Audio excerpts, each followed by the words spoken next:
आज mainly numericals की तरफ बढ़ेंगे। गति के समीकरण तो हमने ग्राफ विधि से निकाले थे। उसके लिए कंडीशन क्या थी? सबसे पहली एक समान त्वरण। गति में क्या था? एक समान त्वरण था।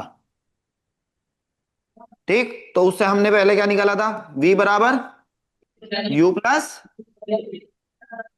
दूसरी इक्वेशन क्या थी? हाँ, ut plus half eighty square. तृतीय इक्वेशन। ठीक, तो और चौथी इक्वेशन, nth समय में चली गई दूरी। हाँ, हम्म,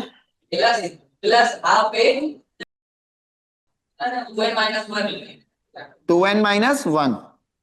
ठीक, तो आपके पास ये इक्वेशन आ गई और आपके पास ये आ गया, है ना। अब इसके अलावा हमने आपको ग्राफ बताए थे, है याद? ठीक है, तो चलिए। अब हमने पढ़ा था कि हमने जब गति की समीकरण निकाली थी तो हमने ये माना था कि एक वस्तु एक जगह से दूसरी जगह जा रही है। अब अगर हम उसको थोड़ा सा सिंप्लीफाई करें, मान लो सपोज करो मैं नीचे से एक बॉल ले रहा हूं और ऊपर की ओर फेंक रहा हूं। ठीक, और मुझे उस गति का अध्ययन करना है। अब वहां पे बताइए त्वरण क्या होगा जब कोई भी चीज ऊपर से नीचे जा रही हो या नीचे से ऊपर आ रही हो। अच्छा, इस तरीके की जो मोशन होते हैं उनको क्या कहते हैं? Any idea? भाई देखो, आप कब कोई चीज ऊपर उछालते हो या कोई चीज ऊपर से नीचे गिरती है तो किसकी वजह से गिरती है? पढ़ा है भाई? कोई चीज जमीन पे क्यों गिरती है? गुरुत्वाकर्षण के कारण ना। तो आपने, जब गुरुत्वाकर्षण के कारण कोई चीज नीचे गिरती है तो उसका मतलब क्या है? कि पृथ्वी क्या लगा रही है? उस पर कोई एक बल लगा रही है। हाँ कि ना? और बल लगता है तो उसकी वजह से क्या लगता है? त्वरण ना। जब किसी चीज पर आप बल लगाते हो तो उसकी वजह से उस वस्तु के ऊपर क्या लगता है? एक त्वरण। और उस त्वरण को क्या कहते हैं? जी ना, गुरुत्वीय त्वरण। उसको बोलते थे गुरुत्वीय त्वरण। और प्रदर्शित कैसे करते थे? जी से, स्मॉल जी। है या ना? सिर्फ अभी के लिए ये याद रखो, जो नाइन्थ में पढ़ा था कि पृथ्वी क्या करती है? एक बल से सभी वस्तुओं को नीचे की ओर खींचती है। नीचे की ओर हमेशा, है ना? है या ना? है याद? तो हमेशा बल ये किस तरफ लगता है? ऊपर से नीचे की ओर। ऐसा भी हो सकता है क्या गुरुत्वाकर्षण बल ऊपर की ओर लगे पृथ्वी का? है ऐसा कुछ? नहीं ना। तो हमेशा ये कहां लगेगा? ऊपर से नीचे की ओर। इसकी डायरेक्शन क्या रहेगी? हमेशा नीचे की ओर, है ना? याद रखोगे ये वाली बात? तो अब चलते हैं, चलिए इसको।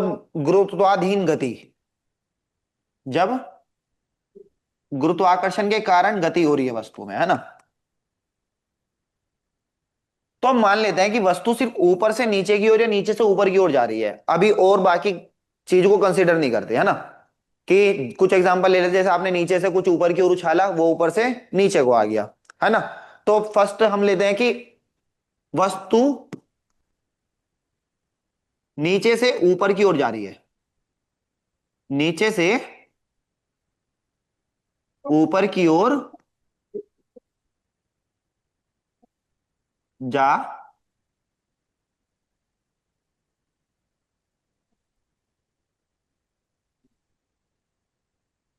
अच्छा, जब नीचे से ऊपर की ओर जा रही है, अभी हम पहले अपनी तीन इक्वेशन क्या थी हमारे पास, बताओ।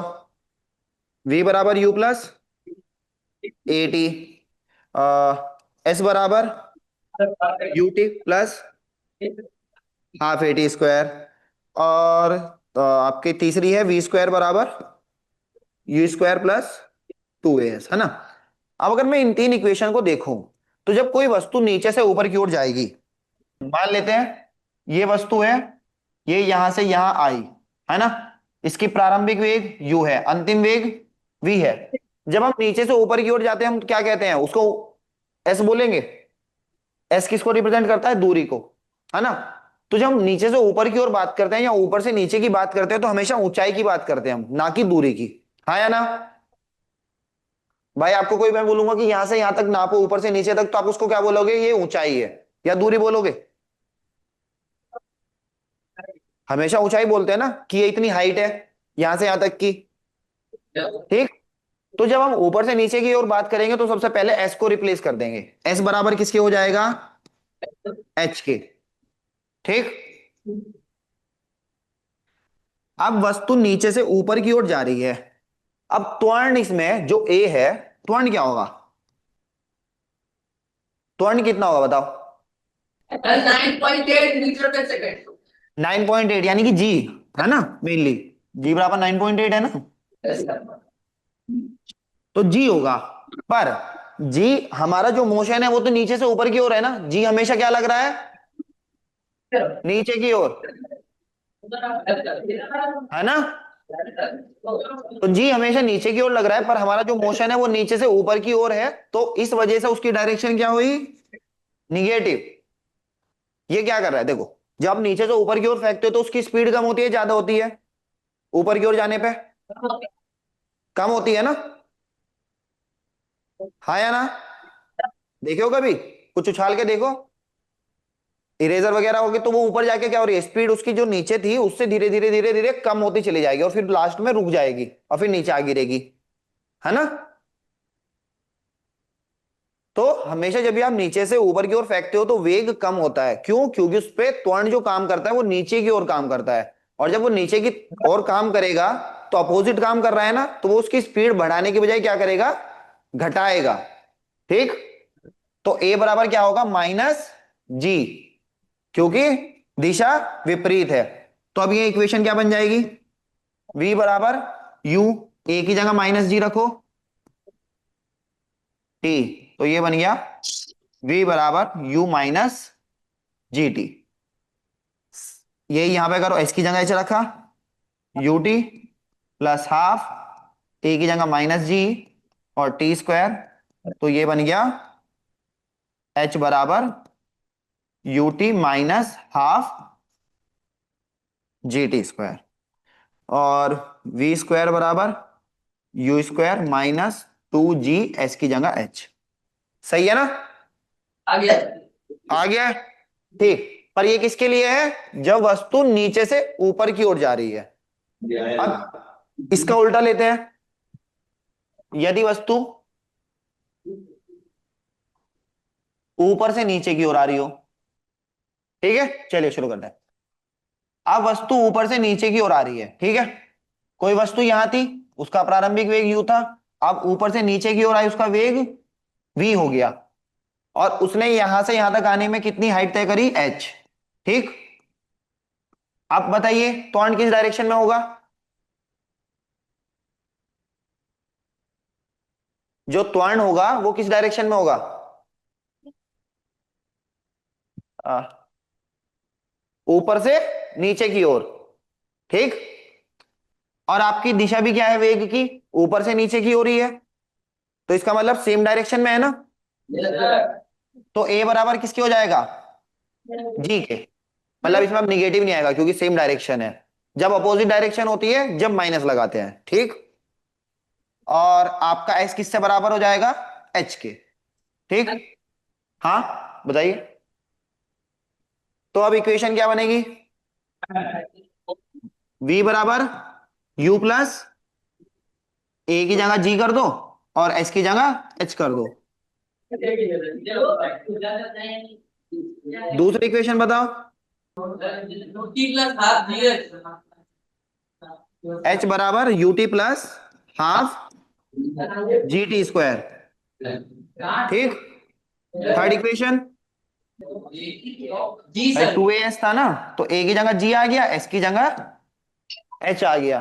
भाई ये तीन इक्वेशन ना बिल्कुल रट लो, मतलब रट लो, याद कर लो, जो भी तुम कर सकते हो, पर इसको बिल्कुल ऐसा रखो कि तुम एकदम आंसर दे पाओ। ठीक है। तो ये हो गया, जब वस्तु ऊपर से नीचे की ओर आ रही है तो एस बराबर एच हो गया, ए बराबर जी हो गया। ठीक। अब अब सपोज करो ऊपर से नीचे की ओर गिर रही थी, है ना वस्तु, अभी तक तो उसका कोई प्रारंभिक वेग था। अब सपोज करो मैंने ऊपर से जस्ट कोई वस्तु छोड़ दी ऐसे ही, है ना, तो उसके लिए क्या होगा? जब मैं कोई वस्तु ऐसे ही छोड़ूंगा तो उसका कोई प्रारंभिक वेग है? No sir. क्योंकि यू कितना हो गया, 0 ना, क्योंकि मैं इसको ऐसे ही छोड़ा हूं तो उसको कोई वेग नहीं था। तो जब ऐसा केस होता है उसको बोलते हैं फ्री फॉल या मुक्त पतन। क्या बोलते हैं? फ्री फॉल या फिर मुक्त पतन। ये कौन सा केस है? जब कोई वस्तु डायरेक्टली विदाउट मतलब बिना किसी वेग के छोड़ दी जाए, ठीक है, तो उस केस में क्या होगा? प्रारंभिक वेग u बराबर किसके होगा? 0 के। ठीक, जब प्रारंभिक वेग u बराबर 0 के हो जाएगा तो पहली इक्वेशन क्या थी? v बराबर u प्लस जी टी। तो u 0 तो v बराबर जी टी। अगली इक्वेशन क्या थी? सॉरी, h बराबर ut plus half G T square. u कितना हो गया? 0। तो सेकंड टर्म बची सिर्फ हाफ जी टी स्क्वायर। तीसरी इक्वेशन क्या थी? वी स्क्वायर बराबर यू स्क्वायर प्लस 2gh। तो यहां पे भी u 0 हो गया, तो सिर्फ क्या बचा? 2gh। अब देखो यहां पे जरा, ये इक्वेशन देखो ध्यान से, ठीक है तीनों। अब मैंने आपको बताया कि भाई यहां से मैंने एक वस्तु छोड़ी और वो नीचे गिरी और यहां तक आने में उसने इतना टाइम लिया, ठीक। तो आप मुझे इस यहां से यहां तक की हाइट बताइए, बता पाओगे? Yes sir. कैसे? सर आप जी टी स्क्वायर है। हाफ जी टी स्क्वायर, क्योंकि यहां पे क्या है, एच बराबर क्या है, हाफ जी टी स्क्वायर, जी तो कांस्टेंट है और टी मैंने आपको दे दिया, तो निकाल सकते हो। सेम एज अगर मैं आपको वेग दे दूं कि भाई ऊपर से नीचे आने पे जब नीचे आया पिंड तो उसका वेग ये था, ठीक, तो उससे आप क्या निकाल सकते हो? एच निकाल सकते हो। एच बराबर क्या हो जाएगा? V square over 2g। ठीक है, हाँ बताइए। कुछ नहीं सर। ठीक है, तो ये याद रखोगे? सर याद रखेंगे सर। चलिए, अब एक आपका कॉन्सेप्ट अलग है, अवरोधन गति। अवरोधन गति में क्या होता है? अभी तक हम बात कर रहे हैं कि स्पीड बढ़ानी है ना, जनरली कहते हैं त्वरण क्या होता है, स्पीड बढ़ाता है। पर जब गाड़ी के ब्रेक मारते हो तो क्या होता है? स्पीड कम होती है, कम होती है। स्पीड कम होती है ना, जो आपकी स्पीड थी उससे वो धीरे धीरे कम होते होते 0 हो जाती है।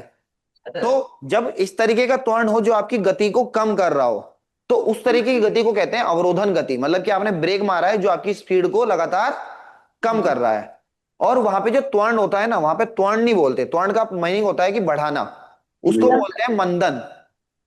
क्या बोलते हैं? मंदन। ऋणात्मक त्वरण मतलब?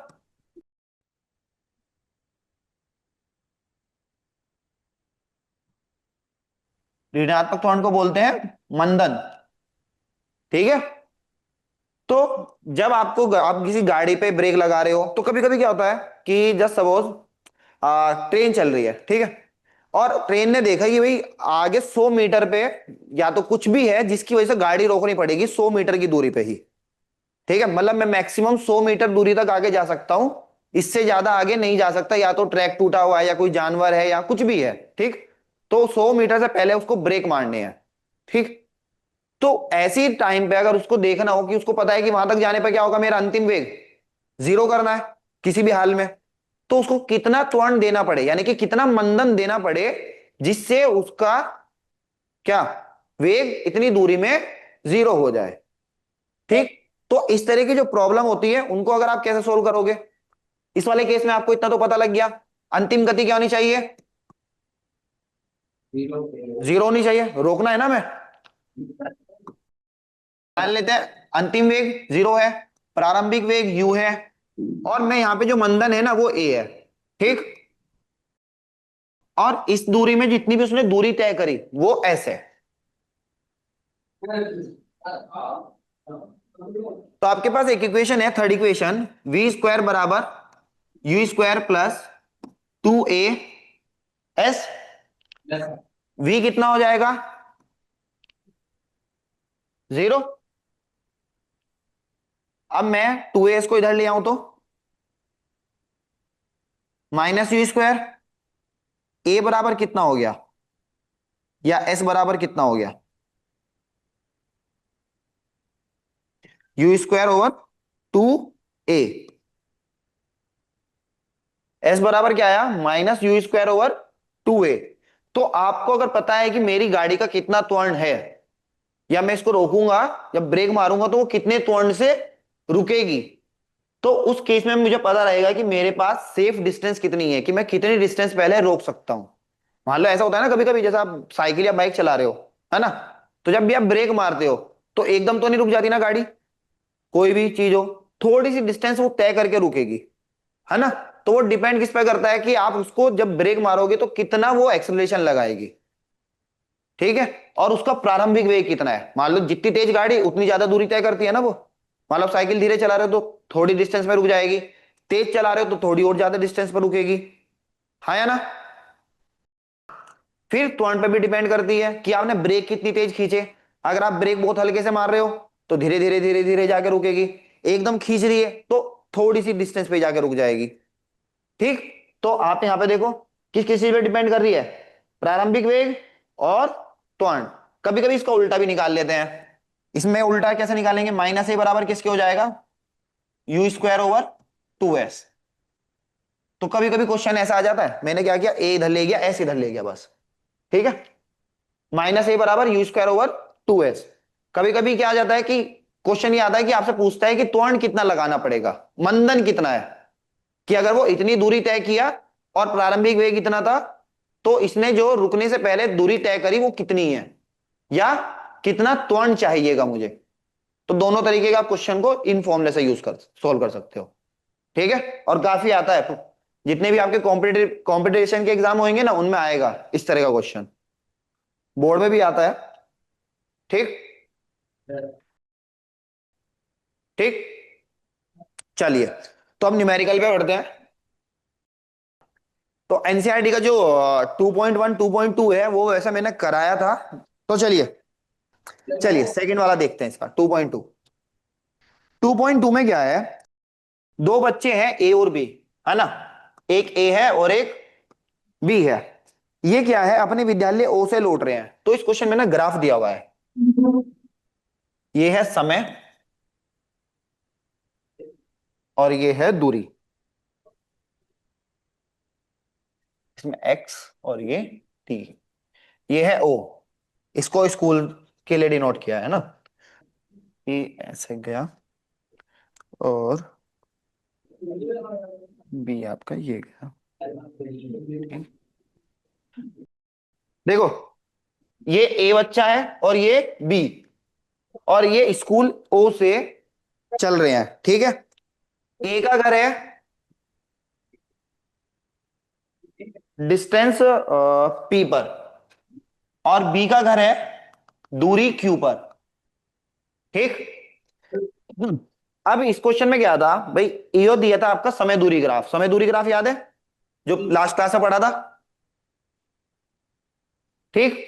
तो इन्होंने दिया है कि ए चला और बी भी चला। अब क्या है, ए चलना शुरू किया, जैसे ही घड़ी स्टार्ट हुई तुरंत स्टार्ट हो गया, मतलब कि जैसे ही स्कूल की छुट्टी हुई तुरंत चलना शुरू कर दिया, और उसने कुछ कुछ दूरी तय करना प्रारंभ कर दिया। परंतु जो बी वाला है, बी क्या हुआ, छुट्टी हुई उसके बाद थोड़े टाइम तक उसकी स्थिति में कोई परिवर्तन नहीं हुआ, समय तो चल रहा है ना, पर दूरी चला वो कोई, यहीं पे है ना, 0 पे ही। तो थोड़ी देर बाद चलना शुरू किया, और फिर बी ए को ओवरटेक किया इस पॉइंट पर, और फिर अपने घर पर पहुंच गया क्यू दूरी पर। आपको याद है मैंने एक चीज बोली थी कि समय दूरी ग्राफ में जो ग्राफ का ढाल होता है वो क्या बताता है याद, समय दूरी ग्राफ में ढाल क्या बताता है, अरे ये क्या है, दूरी है ना, और ये क्या है, समय, ढाल क्या होता है, delta Y over delta X ना। तो डेल्टा वाई क्या है यहाँ पे, दूरी में परिवर्तन, और एक्स क्या है, समय, तो डेल्टा टी। तो ये हो गया delta x over delta T.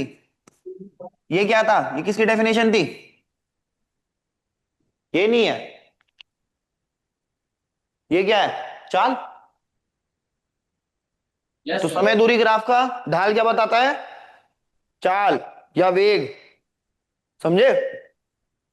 जिसका जितना ज्यादा ढाल उसका उतना ज्यादा वेग। तो यहां पे किसका ढाल ज्यादा है, बी का ना। तो इसका मतलब बी का वेग ए के वेग से ज्यादा है ना। यानी कि बी तेज चल रहा है ए से। ठीक है, तो आप सुनो, इस क्वेश्चन में क्या पूछा था,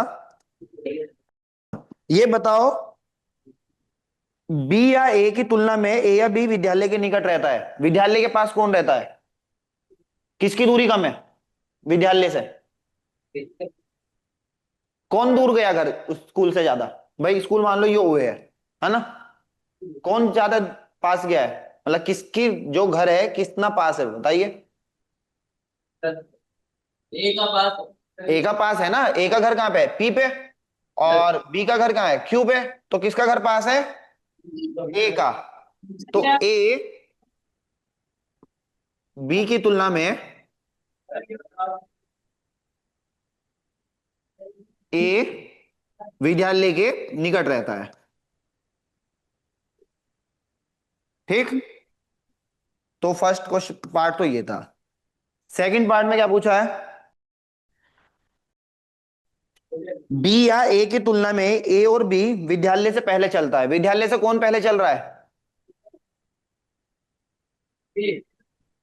ये ग्राफ देखो, समय, उसने पहले चलने का मतलब पूछा ना, पहले के चलने का मतलब क्या है, समय, टाइम।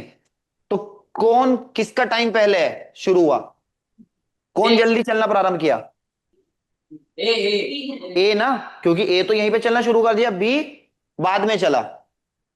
यस। तो ए बी की तुलना में ए विद्यालय से पहले चलता है।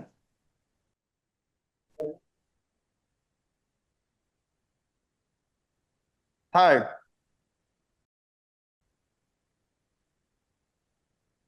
बी ए की तुलना में या ए बी की तुलना में तेज चलता है, तेज कौन चल रहा है, ये तो पहले ही हमने डिस्कस कर लिया था, तेज कौन चल रहा है इन दोनों में से,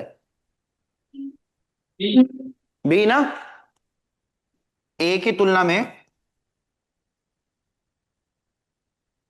बी तेज चलता है, ठीक है। फोर्थ क्वेश्चन है इसका, ए और बी घर एक ही समय पर पहुंचने हैं अलग अलग, देखो समय देखो, जब बी और ए पहुंचे समय सेम है या अलग अलग है, अलग अलग है।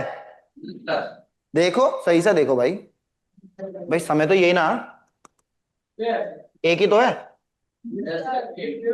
तो एक ही समय पर पहुंच रहे हैं, तो एक ही समय पर पहुंचे ये, ठीक है। ठीक, ई पार्ट, ए बी सड़क पर या बी ए से एक बार अलग होते हैं, एक बार आगे होता है या दो बार, बताओ इसमें से कितनी बार आगे हो रहा है वो, मतलब एक दूसरे को कितनी बार क्रॉस किए हैं, एक ही बार ना यहां पर बस, है ना, तो सिर्फ एक बार, ठीक है। ये क्वेश्चन समझ में आया, चलिए अब चलते हैं 2.3 पर। 2 पॉइंट थोड़ा ग्राफ वाला क्वेश्चन भी है और थोड़ा आपको न्यूमेरिकल भी सॉल्व करना पड़ेगा, है ना, उसमें थोड़ा सा। तो क्वेश्चन क्या है 2.3, एक महिला अपने घर से 9 बजे 3.5 किलोमीटर, सॉरी 2.5 किलोमीटर दूर अपने कार्यालय के लिए सीधी सड़क पर 5 किलोमीटर प्रति घंटा की चाल से चलती है, किस टाइम चली वो, 9 बजे, 9 बजे चलना प्रारंभ किया, किस स्पीड से, 5 किलोमीटर पर आवर,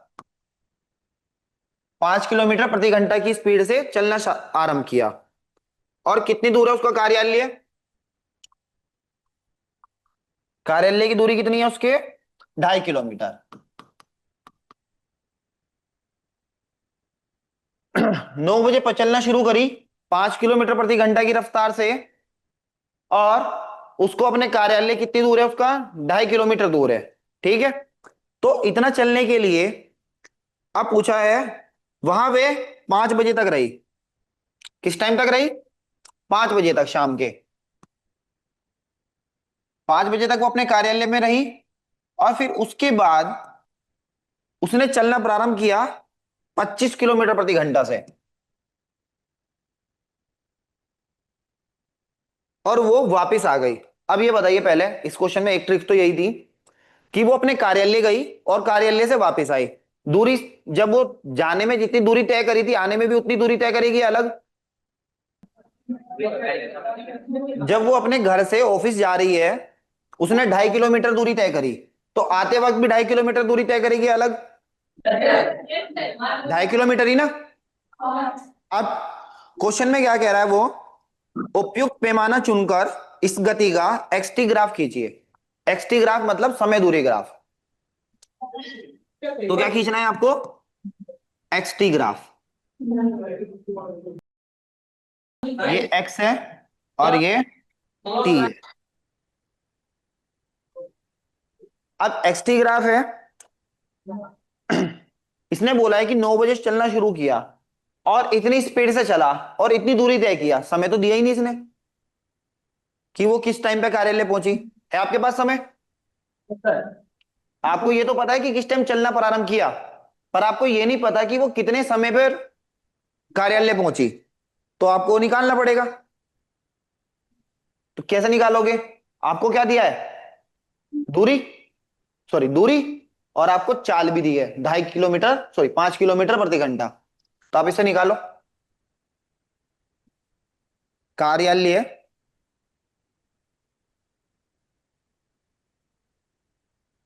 पहुंचने में लगा समय,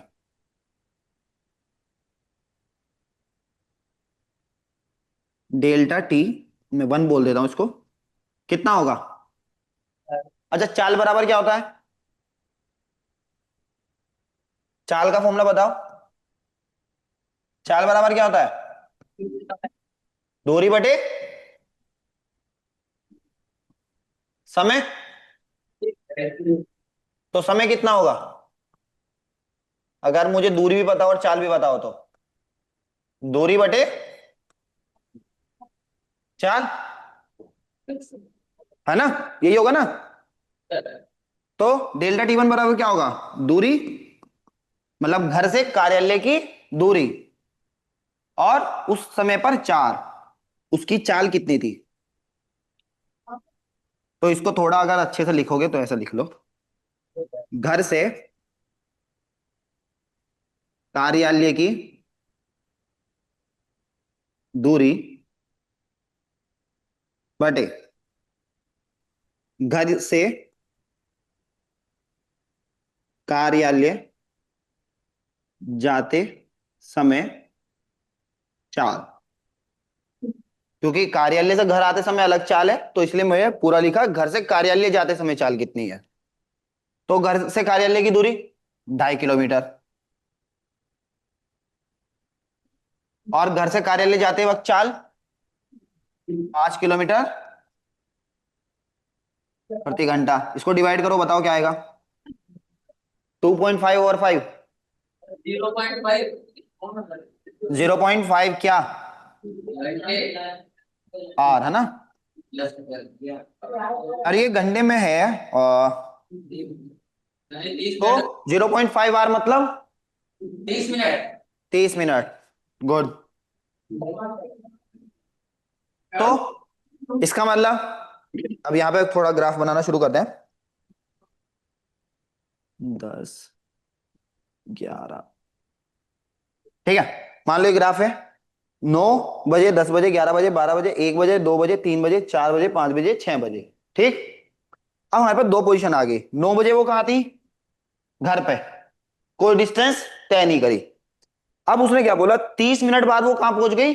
कार्यालय। तो इसका मतलब 30 मिनट बाद, वो 9 बजे चलना शुरू किया था ना, तो इसका मतलब कितने समय बाद पहुंची वो, किस टाइम पे पहुंची? एग्जैक्ट टाइम क्या था वो उस टाइम? भाई ये तो टेम्परेचर, सॉरी टेम्परेचर डिफरेंस, ये तो समय अंतराल है ना, टाइम डिफरेंस, कि कितना टाइम बाद पहुंची, 30 मिनट बाद पहुंची। और चलना प्रारंभ कब किया था? 9 बजे। तो समय क्या था जिस टाइम वो कार्यालय पहुंची? 9:30। भाई 9 बजे शुरू किया, 30 मिनट उसने चलने में लगाई, तो किस टाइम पहुंचेगी वो? 9:30। तो 9:30 पे वो कहाँ है? 2.5 किलोमीटर दूर। तो 9:30 यानी कि यहां होगा ना, आधे में। और है कहां पर वो? 2.5 किलोमीटर दूर। तो वो पहुंची यहां से यहां। ठीक। अब उसने क्या बोला? 5 बजे तक वो कहां पर है? कार्यालय में ही है। 5 बजे तक वो कार्यालय से नहीं हिली। तो यहां से 5 बजे तक वो कहां रही? कार्यालय में ही। अब उसने 5 बजे फिर चलना प्रारंभ किया। और जब वो चलना प्रारंभ करी तो स्पीड कितनी है? 25 किलोमीटर प्रति घंटा। ठीक। तो ऐसे ही अब क्या करेंगे? आप दोबारा टाइम डिफरेंस निकालेंगे, कितना टाइम लगा उसको आने में, निकाल लोगे? भाई दूरी उतनी ही है, 2.5 किलोमीटर। चाल क्या हो जाएगी? 25। ठीक। आप 2.5 को 25 से डिवाइड करोगे तो आएगा कितना? आएगा बताओ। 2.5 डिवाइडेड बाई 25। 0.25। क्वेश्चन सुनो। 2.5 डिवाइडेड बाई 25। 10 आएगा सर। 0.10। यार ये तो इजीली हो जाना चाहिए ना। 2.5 डिवाइडेड बाई 25, दोनों सेम ही तो है, बट पॉइंट वहां पे क्या है? डेसिमल ज्यादा है। 0.0 तो 0.1 नहीं हो जाएगा? सर 10 आएगा। 10 कैसा आएगा भाई? 25 से 25 गया, तो 1/10। 1/10 बराबर 0.1। ठीक है। तो वो 0.1 आया। 0.1 आर, है ना? 0.1 घंटा। तो मिनट में कितना होगा? 6 मिनट, बिल्कुल सही। तो बस 5-6 पे वो कहाँ होगी? घर पर। तो ये क्या हो जाएगा यहां से? ठीक है। Yes sir. ये कितना है? 9:30। और ये कितना होगा? 5-6। ठीक है। आया समझ में या नहीं आया? Yes sir. और इसका सेकंड पार्ट कैलकुलेट खुद करोगे, मतलब अच्छे से लिख के, है ना? चलिए नेक्स्ट क्वेश्चन पे बढ़ते हैं। नेक्स्ट क्वेश्चन है आपका 2.4। 2.4 थोड़ा अलग सा है, पर अच्छा क्वेश्चन है। मतलब अगर आप इसको थोड़ा समझे ना तो काफी फायदा होगा, ग्राफ को थोड़ा अच्छे से समझ पाओगे। ये क्वेश्चन क्या है कि कोई शराबी है, एक पतली गली है, वो क्या करता है? 5 कदम आगे बढ़ता है ना? 5 कदम आगे बढ़ा, और फिर क्या करता है? 3 कदम पीछे ले लेता है। मतलब ऐसे चला, 1, 2, 3, 4, 5। 5 कदम आगे बढ़ा, फिर क्या करा? वो 3 कदम पीछे ले लिया, फिर इधर आया, 2, 3, तो यहां पे आ गया वापस। फिर क्या करा? 5 कदम आगे बढ़ा, 1, 2, 3, 4, 5, फिर 3 कदम पीछे आ गया। तो वो इस तरीके से ही कर चल रहा है। ठीक है। 5 कदम आगे बढ़ता है, 3 कदम पीछे लेता है। तो अब आपको बोला है कि उसका हर कदम 1 मीटर लंबा है। मतलब वो एक कदम में जो चलता है वो 1 किलोमीटर, सॉरी 1 मीटर चलता है। कितना चलता है? 1 मीटर। तो यहां से यहां तक की डिस्टेंस कितनी है? 1 मीटर है। और जो समय भी लेता है उसमें टाइम, वो भी 1 सेकेंड है। कितने टाइम में पहुंचा ये? 1 सेकेंड में। एक कदम कितने में ले रहा है? 1 सेकेंड में। और तो इसमें बोला है कि आप इसका एक्सटी ग्राफ खींचिए, समय विस्थापन ग्राफ खींचिए, और ग्राफ से किसी अन्य विधि से ज्ञात कीजिए कि अगर वो यहां से चलना प्रारंभ किया, मान लो जहां से भी वो चलना स्टार्ट किया, उसके 13 मीटर पे एक गड्ढा है। 13 मीटर पे क्या है? एक गड्ढा है। तो वो कितनी देर बाद गड्ढे में गिरेगा? क्वेश्चन ये है। ठीक है। तो कितना टाइम लगेगा उसको गड्ढे तक पहुंचने में, और वो कब गड्ढे में गिरेगा? ठीक। तो पहले हम ग्राफ बनाना शुरू करेंगे। और जब भी आप ग्राफ वाले क्वेश्चन करेंगे ना, तो सबसे अच्छी चीज रहेगी आप एक टेबल बना लें। क्या बना लें? एक टेबल। तो आपको ग्राफ कौन सा खींचना है? एक्सटी ना? तो आप क्या करेंगे? उसी की टेबल बनाओ, ये नहीं। जैसे आप ग्राफ के लिए बनाते हो। भाई ये टी है और ये एक्स है, यानी कितनी दूरी तय किया। भाई वो टाइम जीरो पे स्टार्ट करता है चलना, तो उस टाइम पे उसकी विस्थापन भी क्या है, जीरो। भाई इधर देखो सब। अब क्या बोल रहा है उसने, 5 कदम आगे चलता है, 3 कदम पीछे लेता है, और 1 कदम में 1 मीटर और 1 सेकंड लगाता है। तो अब बताओ 5 सेकंड बाद वो कहां पर होगा, 5 मीटर पे ना। 1 2 3 4 5। अब जैसे ही वो 5 मीटर आगे बढ़ जाता है तो 3 कदम पीछे भी होता है ना। भाई उसकी चाल क्या थी, कि वो 5 मीटर आगे बढ़ता है, 5 कदम आगे चलता है, और 3 कदम पीछे चलता है। हाँ किया, इतना समझ में आया ना।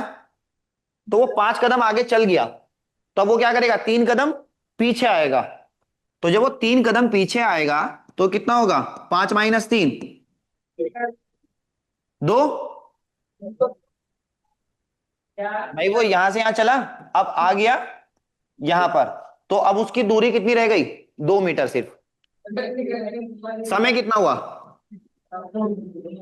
समय भी पीछे आएगा। बताओ, समय तो अपनी चाल से बढ़ ही रहा है ना आगे, समय थोड़े पीछे आएगा। तो उस कदम में कितना समय लिया था, 1 सेकंड। तो समय जुड़ेगा, बस, समय नहीं घटेगा। अब 3 कदम पीछे आ गया, 5 कदम आगे बढ़ेगा अब।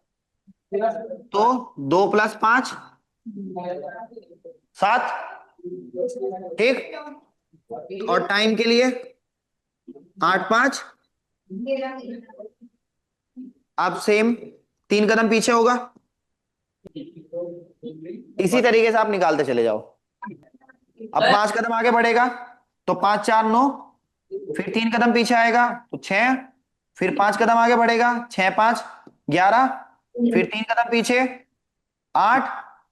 फिर 5 कदम आगे, 13। और 13 से कुछ याद आया, 13 मीटर पे क्या था, गड्ढा। क्वेश्चन में क्या था, 13 मीटर पे गड्ढा था। तो अब वो अगर वो गड्ढे में गिर गया तो पीछे आएगा नहीं ना, खत्म। तो बस टाइम कैलकुलेट कर लो कि वो कितने टाइम में पहुंचा। टाइम तो बढ़ रहा था ना, 5 कदम आगे बढ़ा था तो 5 सेकंड लिया होगा, 16 5 21। फिर 3 कदम, 24। फिर 5 कदम, 29। फिर 3 कदम, 32। और फिर 5 कदम, 37। तो यानी कि 37वें सेकंड पे वो गड्ढे में गिर गया। इस ग्राफ को प्लॉट कर सकते हो। भाई ये एक्स एक्सिस है, ये वाई एक्सिस है, बिंदु मिल गए आपको सारे, कर लोगे। तो इसका ग्राफ कुछ ऐसा बनेगा, वैसे बता देता हूं। देखो 5 कदम आगे बढ़ रहा है, 3 कदम पीछे, 5 कदम आगे, 3 कदम पीछे, 5 कदम आगे, 3 कदम पीछे, 5 कदम आगे, 3 कदम पीछे, और 5 कदम पे ये ऐसे दिखा दोगे कि गड्ढे में गिर गए कितने हो। ठीक है, तो इस तरीके का ग्राफ आएगा कुछ, पर ये पॉइंट के हिसाब से बनाना अच्छे से। ठीक है, ग्राफ पेपर पे ले गया। ओके, चलिए आगे। अब बढ़ते हैं 2.6 पे। 2.6 वाला क्वेश्चन क्या कहता है, किसी राजमार्ग पर, मतलब कोई नेशनल हाईवे है, कोई कार 126 किलोमीटर प्रति घंटा की चाल से चल रही है। कितनी चाल है उसकी, 126 किलोमीटर प्रति घंटा से चल रही है, और इसे 200 मीटर की दूरी पर रोक दिया गया है। कितने पर रोका, 200 मीटर की दूरी पर। तो यानी कि दूरी कितनी तय करी उसने, 200 मीटर। और बोल रहा है कि अगर मैं इसका मंदन एक समान मानूं तो कार को रुकने के लिए कितना समय लगा, कार को रुकने के लिए कितना समय, यानी कि टी पूछ रहा है। और इसने क्या बताया, रोकने के लिए ना, तो अगर रुक रही है तो अंतिम वेग कितना होगा, 0 ना। तो अंतिम वेग v बराबर 0। तो ये प्रारंभिक वेग हो गया फिर तो इसका मतलब, है ना। अच्छा अब यहाँ पे देखो क्वेश्चन में एक गड़बड़ है, ध्यान से देखो। तो ये क्या है, किलोमीटर प्रति घंटा, ये क्या है, मीटर। तो सबसे पहले आपको क्या करना पड़ेगा, यूनिटों को सेम, अदरवाइज आप किसी भी क्वेश्चन में आगे नहीं बढ़ेंगे फिजिक्स में, जब तक आप यूनिट को सही नहीं कर लेते। तो बताओ किसको यूनिट को चेंज करें, इसकी यूनिट को चेंज करें या इसकी। चलो वी को, सॉरी ये यू है, प्रारंभिक वेग है ना। तो यू बराबर क्या है, 126 किलोमीटर प्रति घंटा। तो 1 किलोमीटर में कितने मीटर होते हैं? 5/18 कर देंगे। हाँ, डायरेक्ट 5/18 से भी गुना कर सकते हो। मीटर पर सेकंड करो, 18 से डिवाइड इसको। 6 तिया 18, 6 दूनी 12 और 1 और 3 सते 21, तो कितना हुआ? 5 सते 35 मीटर प्रति। सही है नहीं? अब आपसे पूछा है, टी पूछा है, एस पता है, यू पता है, वी पता है, तो आपको तीन चीज पता है और एक चौथी निकालनी है। तो अब सोचो कौन सी इक्वेशन लगेगी। मैं आपको तीनों इक्वेशन देता हूं। v बराबर u plus a t, s बराबर u t plus half a t square, v square बराबर यू स्क्वायर प्लस 2as। ये आपके पास तीनों इक्वेशन है और आपसे टी पूछा है सेकंड, पर इसमें तो ए भी है और टी भी है, कैसे निकालूंगा?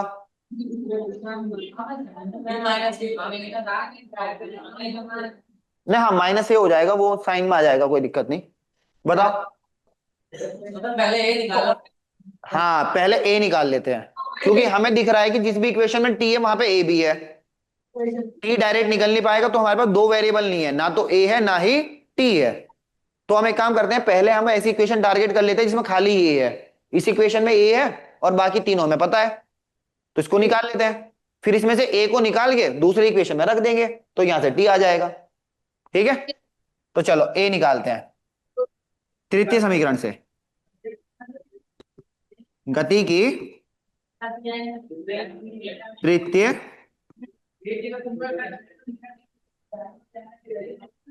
समीकरण से वी स्क्वायर बराबर you square plus 2as। V की वैल्यू रखो 0, यू की वैल्यू, यू की वैल्यू ए, एस कितना है? 35 को इधर ले आऊं या इसको इधर ले आते हैं? ये कितना हो गया? 200 दूनी 400, 400 ए बराबर 35 गुना 35, ए बराबर हो गया -35 गुना 35/400। ठीक, थोड़ा बहुत काट लेते हैं जितना कट रहा है, वरना बाकी को आगे रख देंगे। ठीक है, 5 से डिवाइड करो, 5 सते 35 और 5 अटे 40 और 0, फिर वही 5 सते 35 और 5 से 80 को डिवाइड करोगे 16, तो कितना हो गया? ए बराबर 7 गुना 7 49 मीटर पर सेकंड। तो ए की वैल्यू ही आ गई मेरे पास, है ना? माइनस भी तो लगेगा। हाँ माइनस, सॉरी। ठीक है, अब ये वैल्यू उठा के यहां रख देते हैं। v बराबर u plus a T. v कितना है? 0, u कितना था? 35 ना। a कितना था? -49/16। अभी सोल्व किया, अब इसको इधर ले आओ, तो ये हो जाएगा +49/16। टी बराबर 35, तो टी बराबर 35 गुना 16/49। 7 पंजे 35 और 37 39, तो 15 गुना 16 80/7। ये किस में आया? सेकंड में। ठीक है, ठीक है, इसको और ज्यादा डिवाइड करोगे तो आ जाएगा 11.4 सेकंड। ठीक है, तो यही आपका आंसर है। तो इस तरह की भी प्रॉब्लम आ सकती है कि जिसमें आपको एक इक्वेशन ना लगा के दो इक्वेशन लगानी हो, पहले दूसरा वैल्यू निकालनी हो, फिर उसकी मदद से जो क्वेश्चन में पूछी गई है उस वैल्यू को निकालना हो। ठीक है, चलिए 2.7 थोड़ा आपका थ्योरेटिकल है, मतलब कॉन्सेप्चुअल बेस्ड क्वेश्चन है। क्या है कि ये बोल रहा है कि एक कोई खिलाड़ी है, ठीक है, और उसके हाथ में गेंद है, बॉल है, और उसने ऊपर की ओर फेंकी, और उसकी जो प्रारंभिक चाल थी वो 29 मीटर प्रति सेकंड थी। यानी कि उसने एक गेंद को यहां से फेंका ऊपर की ओर, और यहां पे जो उसकी प्रारंभिक चाल है वो है 29 मीटर प्रति सेकंड। ठीक है। अब उसने पूछा, पहला क्वेश्चन बताओ जरा, ऊपर की ओर गति करते समय त्वरण की दिशा बताओ। बताओ, ऊपर की ओर गति करते समय त्वरण की दिशा क्या होगी? बॉल नीचे से ऊपर की ओर फेंकी गई है। हाँ, बताओ।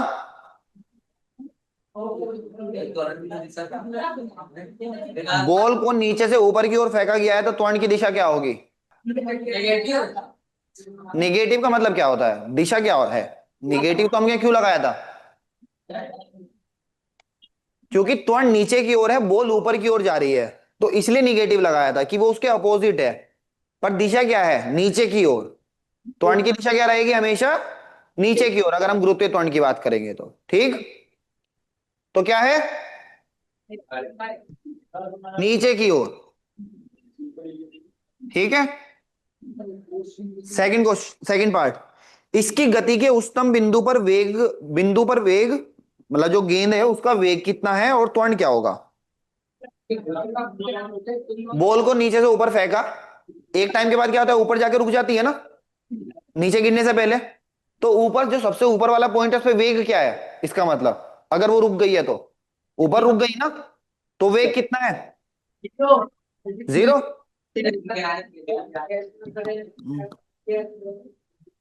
अच्छा, त्वरण क्या होगा वहां पर? त्वरण कितना है? क्यों 0 होगा? सोचो, देखो, जब आप नीचे से ऊपर की ओर कोई भी वस्तु फेंक रहे हो, वो ऊपर रुक गई, जी हमेशा नीचे की ओर लग रहा था, जी नहीं तो तुम्हारा वेग 0 करा ना। अब वो ऊपर पहुंच गई है, ऊपर से नीचे आएगी अब तुरंत, तो वहां पे क्या लगेगा? जी तो लग रहा है ना कॉन्स्टेंटली, तो जी हमेशा लग रहा है, तो जी 0 नहीं है। ए बराबर किसके होगा? जी के। और जी की दिशा क्या है? नीचे की ओर। ठीक है। थर्ड पार्ट इसका, गेंद के उच्चतम बिंदु पर स्थान व समय को x बराबर 0 और t बराबर चुन लेते हैं। भाई ये यहां तक पहुंची थी मान लेते हैं, है ना, यहां तक आई थी बोल।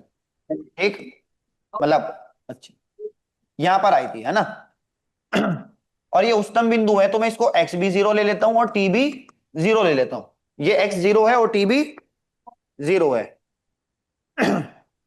तो ऊर्ध्वाधर नीचे की ओर दिशा को x की धनात्मक दिशा मान लेते हैं। ये क्या है? निगेटिव ना मान के पॉजिटिव डायरेक्शन मान लेते हैं। और पूछ रहा है कि गेंद की ऊपर की और नीचे की गति के दौरान स्थिति, वेग व त्वरण के चिन्हों को बताइए। अब देखो, दूरी इधर जितनी भी होगी वो सब क्या होगी? पॉजिटिव, नीचे की ओर। नीचे की ओर जितनी भी दूरी है वो क्या होगी? पॉजिटिव, क्योंकि अब जब एक्स 0 हो गया, टी भी 0 हो गया, और इस दिशा को क्या कहा? पॉजिटिव कहा। तो ऊपर से नीचे की जितनी भी चीजें होंगी वो सब क्या होंगी? पॉजिटिव। जिनकी दिशा नीचे है वे सब क्या होंगी? पॉजिटिव। और जिनकी दिशा ऊपर की ओर है वे सब क्या होंगी? निगेटिव। ठीक है। तो ऊपर की ओर का वेग निगेटिव, नीचे की ओर का वेग पॉजिटिव, नीचे की ओर का त्वरण पॉजिटिव, ऊपर की ओर का त्वरण निगेटिव। ठीक, तो इस वाले क्वेश्चन में आपको यही आंसर करना था।